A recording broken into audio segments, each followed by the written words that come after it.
Buenas tardes, chiquillos, espero estén teniendo una bonita semana mechona, aunque antes de que puedan terminar de disfrutar lo último que queda de esta semana, toca una breve ayudantía de 130. La ayudantía de hoy es bastante corta, es más que nada llegar y aplicar fórmulas vistas en clases o de las que puedan llegar a tener en sus formularios para control de sus certámenes. Entonces, si no les interesa mucho como saber de dónde sale la fórmula o cosas así, siéntanse libres de adelantar el video al punto de la al punto de la resolución de ejercicios simplemente. Ya, vamos leyendo juntos. El enunciado dice lo siguiente. Considera una cuerda de cierta longitud L fija en ambos extremos. La cuerda posee una densidad lineal constante mu igual a 0,008 kilogramos partido al metro y se encuentra sometida a una tensión constante. Se sabe que por esta cuerda las ondas se propagan con una rapidez igual a 150 metros por segundo y además que el modo fundamental de vibración de esta cuerda es de F1 igual a 50 Hz. Respóndale ya, perfecto. Ahora vamos con el enunciado, con el inciso A. Determina el largo de la cuerda L teniendo en cuenta su modo fundamental, es decir, F1. Básicamente con la última parte del inciso nos están soplando que tenemos que usar una ecuación que relacione una frecuencia con un largo. En este caso, por formulario de controles o certámenes, siempre aparece esta fórmula que es F sub n igual a n por b partido en 2L, siendo n el modo cualquiera, F la frecuencia que depende de ese modo cualquiera, v la rapidez con la que se propaga la onda y L el largo. Pero algo que nos podríamos preguntar es de dónde salió esta fórmula y voy a tratar de explicar lo mejor posible ahora, pero naturalmente me pueden preguntar de manera presencial cuando tenga ayudantía o por el correo. Entonces ya, para entender esta fórmula nos tenemos que remontar a la clase de superposición de ondas, donde tenemos algo parecido a esto en el caso en el que el desfase lo tomamos igual a cero, si no me equivoco. Y lo que buscamos con esto es solucionar la ecuación de cierta forma, entre comillas, para determinar cómo se comporta la onda en sus extremos. En estos casos, cuando el extremo es fijo o cuando el extremo es libre, por ejemplo. Entonces supongamos que la onda se desplaza a lo largo de la horizontal una cierta longitud de L. Lo que nosotros queremos saber es cómo se comporta la onda en esos extremos, por lo que tendríamos que reemplazar X en un extremo cuando valga 0 y en el otro extremo cuando valga la longitud o el largo L. En el contexto de la clase se planteó esta misma ecuación de superposición para hallar los modos fundamentales y se llegó a que la ecuación tiene que ser igual a 0. Entonces, cuando reemplazamos x en el seno, este término se nos va y nos queda básicamente el coseno de 0, que es 1, y nos queda que b es igual a 0. Por lo tanto, nuestro término general simplemente nos queda en la componente que tenga seno. Ahora bien, con esta condición, ahora sí reemplazamos x igual a L en el seno, quedándonos que el seno de KL es igual a 0, pero buscamos soluciones que no sean nulas. Por lo tanto, el coeficiente A no puede ser 0. Así que sí o sí el seno de KL tiene que ser igual a 0. Y como ya sabemos, para que el seno se anule, lo que está dentro del seno, el argumento, el KL, tiene que ser igual a múltiplos de pi. Y eso se escribe como KL igual a n veces pi. Ahora sabemos de las clases también que K lo podemos escribir como 2pi partido en lambda. Y al despejar lambda nos queda finalmente que lambda es igual a 2 veces el largo partido n. Y esto nos sirve después para encontrar las frecuencias fundamentales. Pero para ello hay que recordar que la rapidez v es igual a omega partido en k. Reescribiendo ahora la ecuación podemos decir que omega equivale a 2pi partido en t, que es de periodo, y ya sabemos que k es igual a 2pi partido en lambda.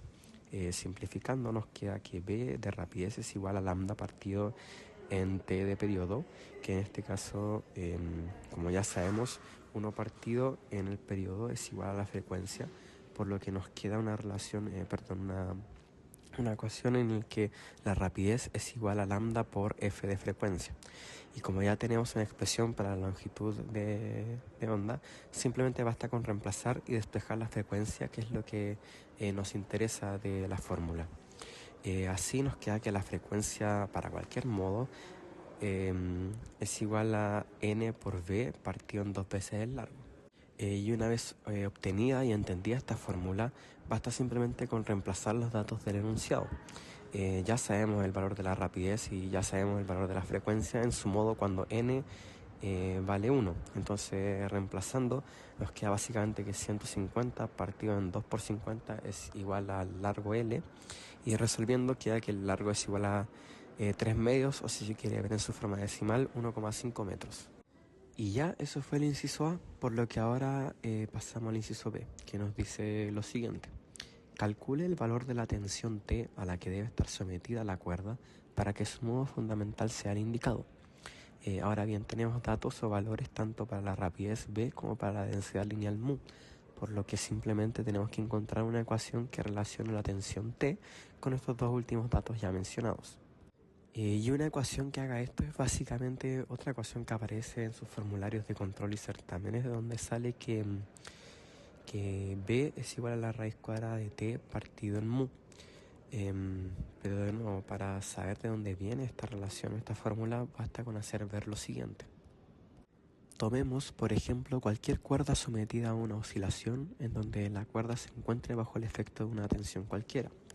De manera conveniente podemos indicar que cada punto de la cuerda se encuentra oscilando en el eje vertical de un plano imaginario que nos podemos inventar ahora. También recordar que la cuerda tiene masa, tiene distintas contribuciones de masa que yo desconozco, por lo que le vamos a poner un diferencial de masa, dm. Entonces ahora la ecuación de movimiento en el eje vertical para un elemento diferencial de masa cualquiera la podemos expresar como, según la ley de Newton, fuerza igual a aceleración por masa, o en este caso diferencial de masa. Ahora en un lado de la ecuación, en este caso en el lado de la fuerza, nos quedan las contribuciones que hace la tensión con un seno de teta y otro de teta, que para efectos de esta explicación no es muy relevante porque al aproximar los ángulos pequeños, esos senos de teta después se forman o se transforman en tangentes, y después sacando otro cálculo se termina transformando después en otra cosa que nos ayuda a llegar a la ecuación de onda, que es a lo que aspiramos a llegar para poder relacionar después la densidad lineal con la tensión. Lo relevante ahora es cachar de dónde sale esa densidad lineal. Toda cuerda en este caso tiene asociada una densidad lineal mu. Si fuera una superficie 2D, sería una densidad superficial, y si fuera una superficie volumétrica sería una densidad volumétrica. Pero al estar en un espacio lineal, por así decirlo, la densidad se da de manera lineal. Y una forma de describir esa densidad lineal sería que la densidad es igual a la masa, por así decirlo, el diferencial de masa en este caso, por la longitud o partido en la longitud. En este caso, la longitud no la sabemos a ciencia cierta, por lo que son distintas contribuciones de longitud, por lo que lo representamos también como diferencial.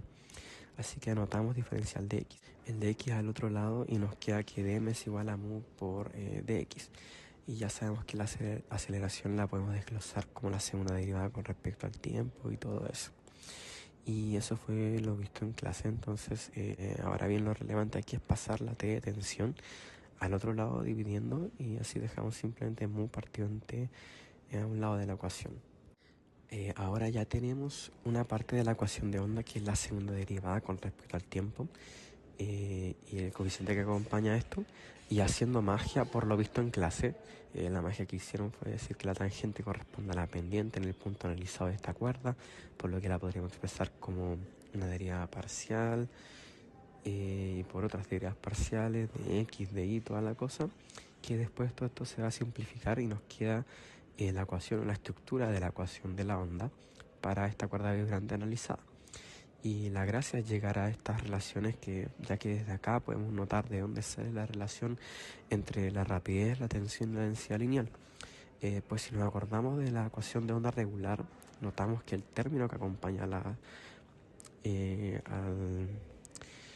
la derivada temporal con respecto a la segunda derivada con respecto al tiempo es igual a 1 partido en la rapidez al cuadrado. por lo que si tenemos 1 partido, la rapidez al cuadrado es igual a la densidad lineal partido en la tensión. Simplemente despejamos la rapidez y nos queda esa fórmula que relaciona la rapidez con la raíz cuadrada de la tensión partido en la densidad lineal mu. Ahora bien, una vez ya obtenida la fórmula, simplemente es llegar y reemplazar los datos que ya tenemos del enunciado, que son la densidad lineal mu y la rapidez v. No sin antes despejar la tensión, claramente. Entonces despejamos la tensión y ahora sí reemplazamos todos los datos y nos queda desarrollando que la tensión es igual a 180 newtons. Ahora pasando al último inciso, el C dice lo siguiente. Suponga ahora que se dispone de una segunda cuerda con la misma densidad lineal y tensión, también fija en ambos extremos. ¿Cuál debe ser la longitud, o en este caso la nueva longitud L', de esta segunda cuerda para que su segundo armónico tenga la misma frecuencia que el tercer armónico de la cuerda original? Entonces, si queremos que el segundo armónico de la cuerda nueva tenga la misma frecuencia que el tercer armónico de la cuerda original, podemos escribir que la frecuencia en su segundo armónico es igual a la frecuencia de su tercer armónico. Y ahí ponemos unos nuevos índices en la parte superior, indicando que una frecuencia corresponde a la nueva cuerda y la otra corresponde a la cuerda original. Una vez establecido lo anterior y recordando la fórmula que sacamos o que ocupamos más bien en el primer inciso, basta simplemente con igualar ambas frecuencias y poner en un lado de la ecuación los datos correspondientes a cada armónico en el que se encuentran. Por un lado está el segundo armónico, por lo que el n tiene que ser reemplazado esta vez por un 2. Y por el otro lado tenemos el tercer armónico, por lo que el n debe ser reemplazado por un 3. Ahora tenemos que también reescribir los diferentes largos, porque en un lado tenemos el L', que es lo que nos pide este tercer inciso, y en el otro tenemos el largo original. Entonces ahora la rapidez ya la tenemos también el largo original, por lo que basta despejar L' para calcularlo y saber cuánto vale, numéricamente. Entonces, una vez haciendo todo el despeje, llegamos a la conclusión de que mi nuevo largo L' equivale a 1 metro. Y así termina el ejercicio. Y así concluye la ayudantía. Muchas gracias por su atención. Cualquier duda, no duden en contactarme. Y nos estamos viendo la próxima semana. Muchas gracias.